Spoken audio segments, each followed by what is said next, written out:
Move over, Kanye. Step aside, Joe Biden. There's another Joe gunning for the 2024 Democratic ticket. This crazy bastard's running for president of the United States. Joe Exotic. Joe Exotic. Joe Exotic. Remember Joe Exotic Joe from Netflix? Exotic. Hell no. It doesn't matter who I piss off or who I offend. I'm fighting for what's right. Joe Exotic, the now incarcerated Tiger King, has launched a presidential campaign, even though he's serving a 21-year prison sentence. I know nothing about it. He has 22 years for what? What did he do? Joe Exotic is currently serving 21-year sentence for multiple charges, including animal abuse and attempted murder for hire plot to kill animal rights activist Carol Baskin. You think he didn't do it? Are you on his side?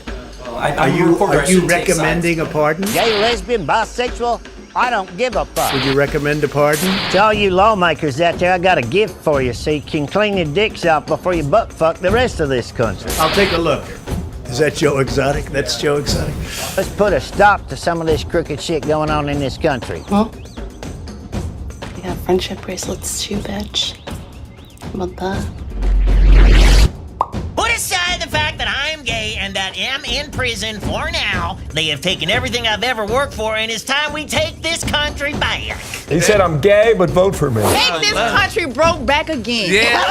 Reality. Reality is sometimes stranger than fiction. Write me in for president. I'll guarantee you we'll straighten this country out. We were supposed to bring you an exclusive interview with Mr. Exotic himself, so we found the next best guest. Mike Robison is Joe Exotic's press secretary. He joins me now with his monkey Winston.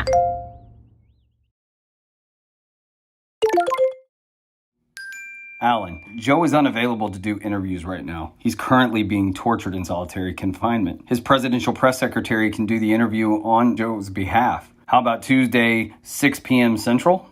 Sounds good to me. And now, in Alan's Archives presentation. There we go. And if you can start with your introduction, sorry about that. Got it. No worries, man. My name's Michael Robison. Best way to describe me as a person is a husband, a father, a serial entrepreneur. But probably what most people know me for is my passion of working with animals, doing life with primates in particular. That is what we kind of built our notoriety. That's how a lot of people know me around the world. And that has then also put me into the circle of friendship and a great relationship with Joe Exotic, who people know from the Tiger King. He's, became a cultural icon through the show. This year he's chosen to run on the Democratic ticket for 2024 as a presidential candidate. And he's asked me to come along and serve as his press secretary. So his mouthpiece during this season of campaign, and not just the presidential campaign, but his own campaign and his own story. And so here we are, to be able to discuss what that looks like and the craziness. Because we got to call it that. You can't. Listen, it's Joe. There's no other way to describe it. But the beauty, the crazy, and the awesomeness of Joe Exotic. Joe Maldonado is an incredible character, and I'm honored every day to be able to stand alongside my friend, to support him, and to speak in his stead when he's not able. Right, yeah, and that's another thing is that not only is what Joe Exotic doing extremely unique, but what you're doing is extremely unique. He is running for president in confinement. He is locked up. So not only him running for president in that state is unique, but you being his secretary, I can't imagine, through that unique experience, what that must be like for you. Who are you asking for advice? How are you, how are you getting through this? It is really an interesting kind of a weird place to be, right? So currently we're in this position where Joe, I believe, I don't think I'm wrong about this, I believe he's the first actual presidential candidate to actually be running a full campaign as a federal inmate in the Department of Justice here in the United States, and currently is in solitary confinement, which we'll get into that, as we talk, which has put me in a position to basically be the face, the talking head for this campaign during this particular season of this cycle. So it is an interesting thing. And like you said, you are asking the questions like, who do you lean into? Do you ask for advice? I've been lucky enough I say lucky, but I call it blessed. But I'm very grateful for it to have some great relationships with folks who are veteran lawmakers and politicians. That can be both good and bad, depending on how you see our system here in the United States right now. And then individuals who have worked closely with politics, culture, those sorts of things, and not just here domestically, but internationally as well. During my years, I worked with NGOs and international development, both in economics and humanitarian development in other countries, developing nations. And so that has allowed me a really unique opportunity then to lean into those relationships and garner advice, garner understanding, probably more so. We can, unpack this if we want, but one of the things that makes Joe unique is that, this campaign and his purpose in doing this is really to return America to its people, to put the rights and freedoms back in the hands of America, because we have forgotten that the folks who are elected and serve in our government serve at our pleasure by our election, funded by our dollars.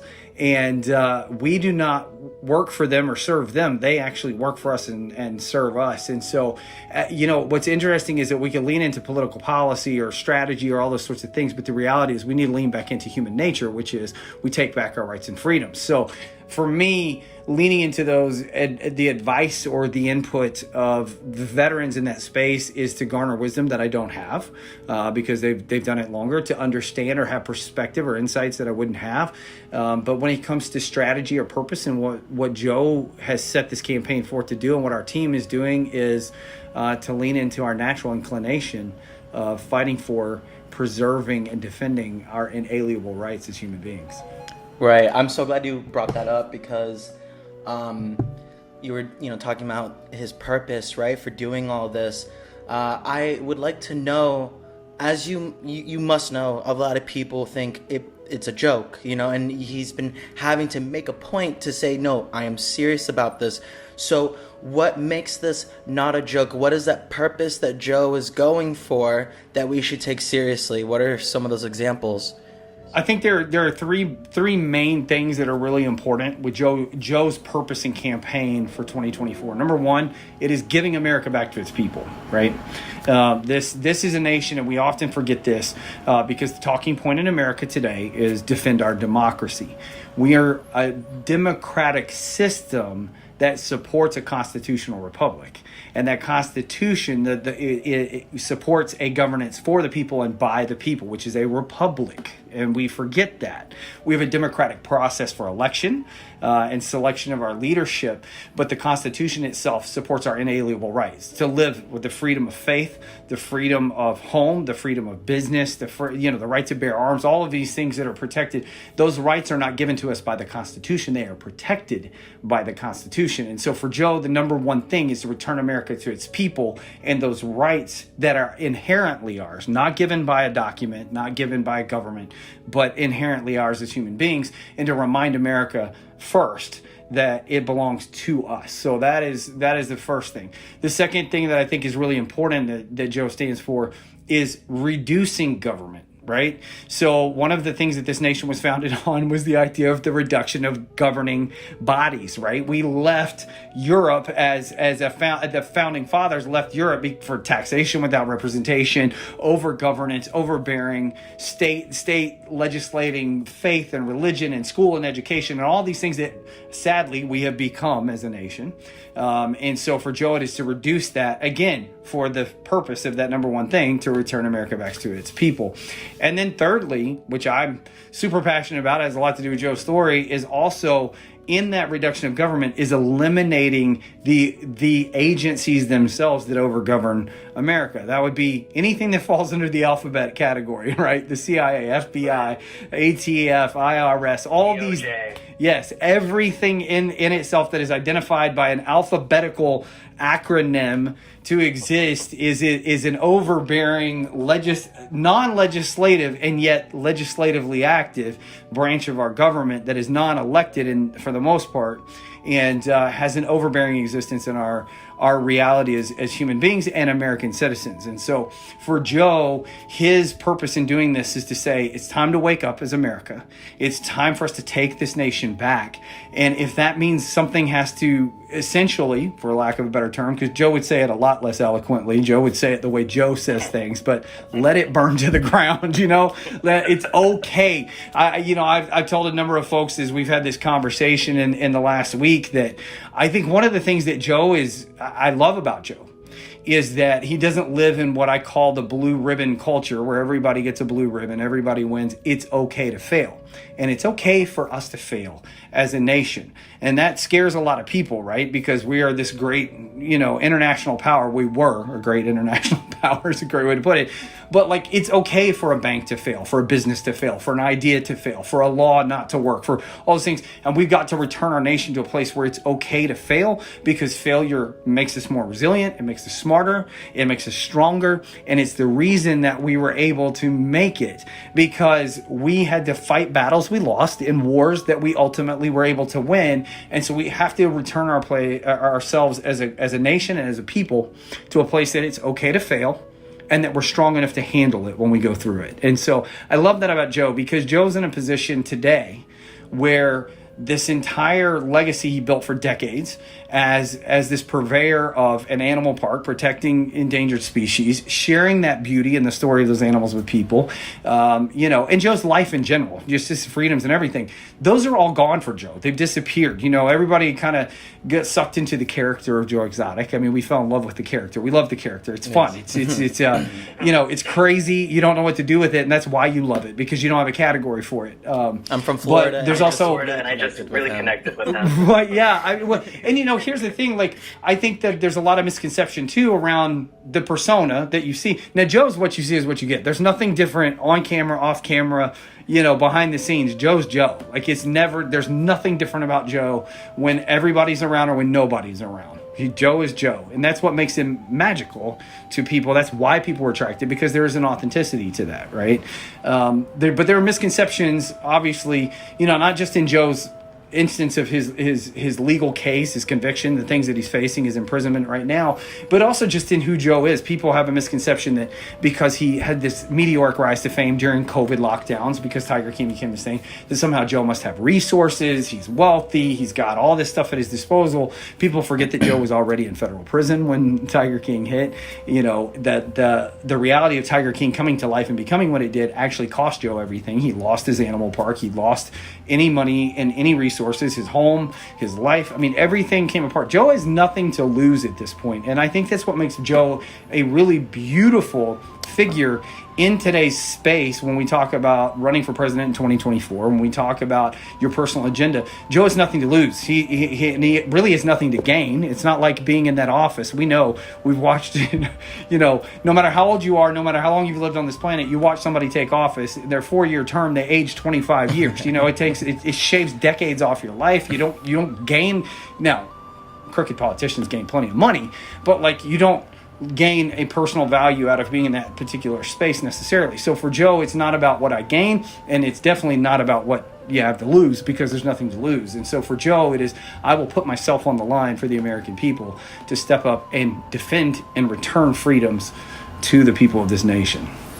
Right. Well, you were talking about everything that Joe's going through right now, right? And balancing that, juggling that while running for president. One thing I want to ask about is he's been dealing with so much corruption, right? Ever since, as you said, the show came out, he lost everything. The Department of Justice is really screwing him over. How should we see Joe overcoming that, right? How is he not going to be so sour if he's running, for president? To me, it says a lot about him, right? And how much he believes in this country. Department of Justice, these things, right, that are corrupted. He's going to be working with them, right? How's he going to face that? Yeah. I think, first of all, you lean in just to his own person. This is where it is a beautiful thing for Joe. It's personal. It's not like it's an idea or some concept out there that he's just bought into a talking point, right? It's real to Joe.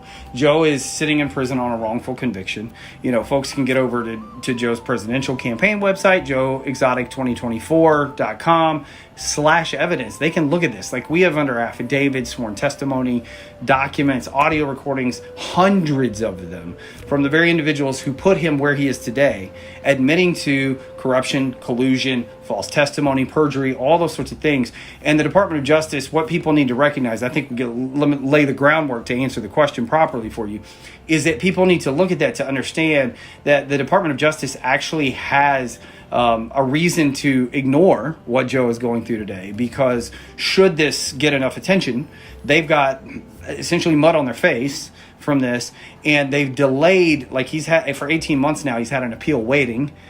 He should go to retrial, should be heard. The testimony and the evidence should be entered. You know, people forget that in his first trial, because of that collusion and corruption, they did not allow evidence into the courtroom that should have been considered. He would not be there were that the case.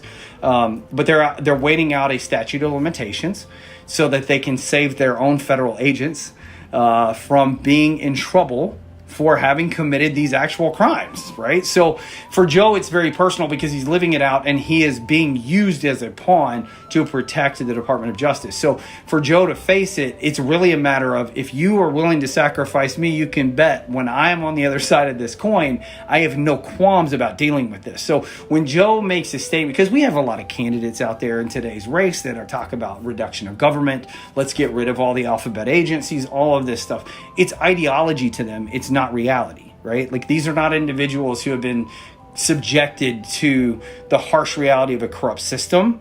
In fact, the vast majority of the candidates who are on the docket for 2024 are part of the system. And so they have no incentive to dismantle the system whatsoever. They will say things to entice the American listener to maybe offer their vote to that person.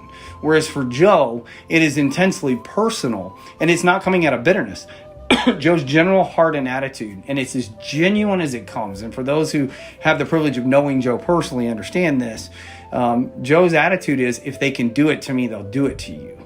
And they've already done it to me. I have nothing to lose. So let me put myself out there. I'll sacrifice me for the sake of protecting someone else of having to go through this. Let me protect the American people. And it's not about martyrdom. I mean, it's just not like Joe's out there like, I want to be this big martyr for this whole thing. He's already been martyred. We're way past that point. At this point is, they've already done all this to me. Let's go. Like, let's attack this thing. Let's grab the bull by the horns. Let's address the issue. Let's call it out. Let's put some truth back in the system and let people see what's really happening in this country. And let's give it back to the people. Right? You know, we think about things like the way our justice system was created over all of these, these years when it was set up. The idea of trial by jury. You go to trial by jury of your peers. But in today's world, who are your peers? I mean, we live in a social place. You and I are talking over the internet, thousands of miles apart, having a conversation about something. This didn't happen back then. For news to travel from me to you, 100 years ago when this system was created, it took weeks or months, in fact, And so the jury of peers were people who knew you. There were people years ago that may have actually been active in taking someone's life, but did not get convicted of murder because the extenuating circumstances or character or those things. It's not an advocation of allowing people off the hook. The point is that in today's world, things become circumstantial more than substantial. And so I think for Joe, it is the only way to return that to the people is to dismantle it, right? And to open up these systems and allow people to see them, allow the American people the right to understand that when you make a decision by voting, or where do your tax dollars go? Where do your decisions lead us? What is happening behind the scenes? And again, it's really hard to look at a country with 330 plus million people in it and look at a room with a few hundred legislators, and then assume that the representation of the people is real. And I think it's time for us to do some things like this country was founded on, and Joe's really passionate about this, is return the power back to the states, allow them to govern within their, again, people forget, yes, we are a nation, but we are a federation of independent states. So we are a federation of other countries, basically. Each state really was founded like its own nation with a federal trade agreement to operate together financially to support a bigger economy. And so it's this idea of returning us back to our roots and allowing people to, again, break it down into those smaller pieces and allow a smaller form of government to protect us and allow us to protect and defend our own freedoms. And with these goals of Joe, right, and these things that he's going for, what are some of the benefits that we the people can expect, if we're voting for Joe and he's dismantling these systems? Number one is honesty and transparency. I think it's one of the biggest missing elements in our country today, because Joe's the type person to expose the truth. Joe's going to call it out like it, and even if that means Joe is subjected to a place where he's liable for that truth, right? Because he's not afraid of the consequence of that truth. And I think that's what a real leader is. I think it takes somebody with enough, fortitude and character to step up to the plate and say, it's time for us to really expose the truth. Like, listen, nobody's perfect. Like, people are going to lead and they're going to make mistakes. That's okay. We have to identify mistakes. When you think about an athlete, right? They're not going to, it's like Michael Jordan said 1,000 times. He may have, had scoring records, but how many baskets were missed in the process of reaching that record, right? So it's not about perfection. It's about transparency. It's about authenticity in the process. I think it's the number one thing you'll see from Joe. And, as Joe pursues this election, regardless of the outcome, the one thing that you can count on from a candidate like Joe Exotic is authenticity and transparency. And so I think it's the number one thing we need in this nation. But I also think that courage and fortitude are also really required. He's not influenced by money. He's not influenced by influence. I mean, look, Joe's one of the most recognizable characters on the planet in the last 3 years. Given in the last couple of weeks that you've had a federal inmate like Ted Kaczynski pass away, Joe's probably the most recognizable federal inmate in the prison system in the United States of America. That notoriety means nothing to him. It just happens to be his circumstance. So it's not a need for notoriety. For Joe, it is, I've been given this place. I should steward it well, use it for the rights of this country that I love and the people who deserve a better future. And so I think those two primary things are driving forces that people can expect from Joe. I think what I love, actually, to answer, though, is there are a lot of things that I don't know what to tell you to expect, because Joe is that authentic and genuine that if Joe's heart tells him to move in it, he's going to move in it, right? But he's going to do it for the good of the people. It's not for the good of Joe. And people often miss that. Again, the caricature of this person who sits in prison today is, the exploitation of animals for Joe's own good. That's not true in its entirety. And so I think people need to back up for a minute and allow for people to see Joe's heart outside the lens of a reality television show series, and allow people to see a human being who, yes, he's a wild card. Nobody's like Joe. Nobody's running around with their bleach mullet and weird outfits and guns strapped to their side and, unfiltered verbiage and petting tigers and playing with whatever. It's Joe's Joe, right? Yeah. Like, it's this iconic character that's created, and yet more than the character itself, as a genuine human being, he's not doing that as a character. He's doing that because that's Joe. And so it is real. And I think the American people need somebody who when they know what's happening behind closed doors, they don't have to scratch their head and wonder. Like, Joe's going to tell you, right. Whether you want to know or not, Joe's going to tell you. But the truth is, there's nothing to tell you behind a closed door, because he's going to show you the same thing when he's in front of your face as when nobody else is around. And so I think that's a long overdue reality for leadership in this nation, is that level of just a real human being. Right. So Joe's going to be doing what's good for the people, not what's good for Joe. I know that there's some acts, some bills that got passed because of Carol Baskin, the Big Cat Safety Act and the Primate Safety Act, I believe. I don't know if she Primate was... Safety Act is on the docket. That one's personal to me because my world in working with exotic animals is working with primates. So, you know, I actually live here with me. I have two of probably the most viewed primates on the internet ever. You know, we've got 10 million followers in collective, you know, that pay attention to the animals that I do life with. That one's personal to me, but yes, these measures were passed. And I think, again, there's a lot of misnomer around this story of the Tiger King, or this idea of the animal rights activists. Let's just kind of dig into it from that side. I think that's really important. Animal rights activists kind of have applied human rights to animals, which is a really weird juxtaposition, right? So the idea of an animal in captivity has been equated to chattel slavery, which is the literal language used by some of these organizations like PETA to describe the idea of an animal in captivity. What they continue to forget, and the tigers are a great example, there are more tigers in captivity than in the wild. Yes. What gets left out of that narrative is that because of captive breeding, and you know, they use things like, oh, they bred junk tigers. That's a load of crock. Like that's a messy, that's so skewed. But I don't even have to dig in there. Here's the thing: because of captive breeding and protection of these animals over decades and hundreds of years. I mean, listen, throughout the history of humankind, animals have been kept in captivity by humans. We are the dominant creature on this planet. We are at the top of the food chain, okay? So, like, it's like we denied that. Like, there's something wrong with that. But, like, I'm sorry. I'm cool with that. Like, I'm glad to be at the top of the food chain and rule there, okay? But because of captivity of animals and captive breeding programs, animals like the tiger are no longer a critically endangered species that is literally at risk of being wiped off the planet.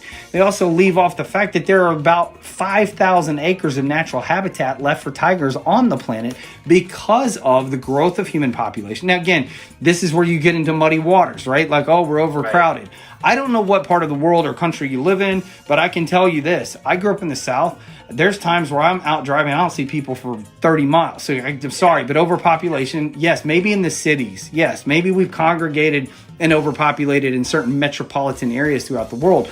But yet at the same time, we do have nearly 8 billion people on this planet now. And as population continues, we're going to need more space. So therefore, we do encroach on natural habitat. And so what's interesting is the idea of captivity and captive breeding programs was not for the exploitation of animals, but rather the propagation and protection of those animals, right? And so, but we also forget that things like the Endangered Species Act and the Animal Welfare Act, these laws that have been in effect in America for decades, they also prohibit the natural protection of these animals. So, you know, everybody who goes and argues, oh, they should be in their natural habitat. Well, you pass laws that makes it actually a felony to even try to move that animal back into its natural habitat. But you're also negating the fact that an animal that's been in a domesticated situation, whether that's a zoo, a sanctuary, a private home, whatever that is also in danger of succumbing to a natural environment because they are missing elements that are crucial to survival in those environments. And the vast majority, over 86% of most wild animals who go into a reintroduction program are dead within 90 days. Maybe a predator, food instability, bacteria, viral infections, there's any number of things that come into play there. And so all of these things get left out of the conversation of animal rights. But then also like Joe's particular story of being in trouble for euthanizing a handful of tigers that were under his protection. People forget that because of those laws and the animal rights activists, you can't just euthanize a sick animal.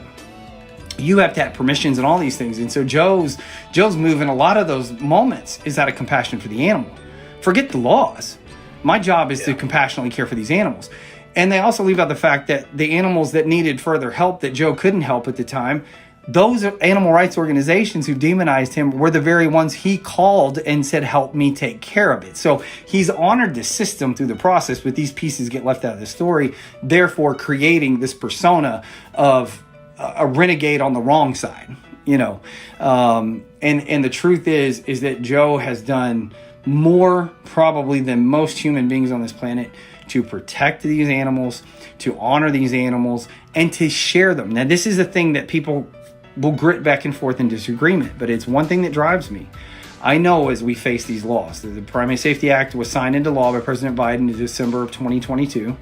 The Primate Safety Act is on the docket. I don't think for one second that it won't have success passing. It breaks my heart, but it's a reality. And so when I look at that ends captive breeding programs of these animals. It puts them back in danger of becoming critically endangered again.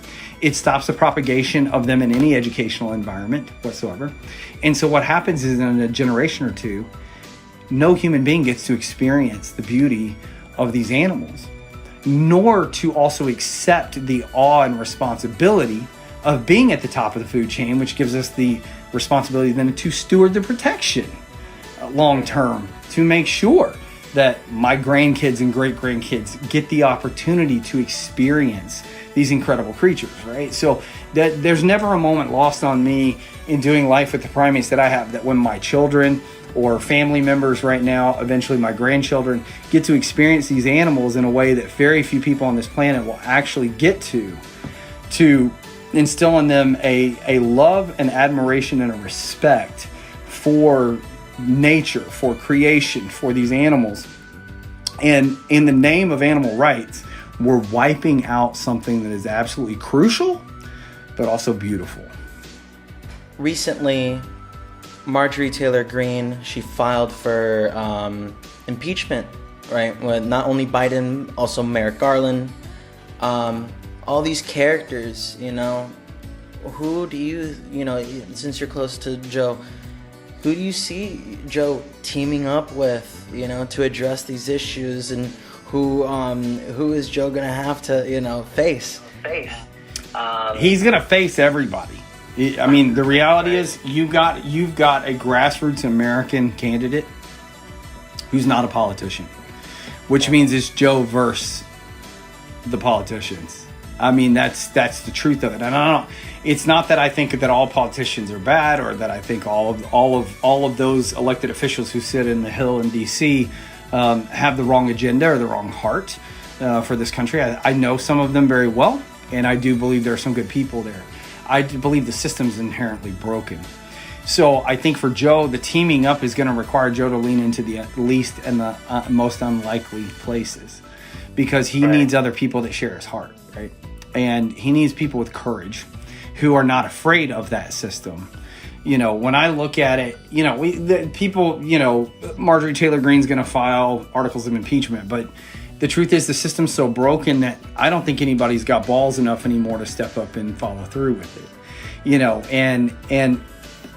And the truth is it's time to, and for all intent and purposes, time to wipe the slate clean.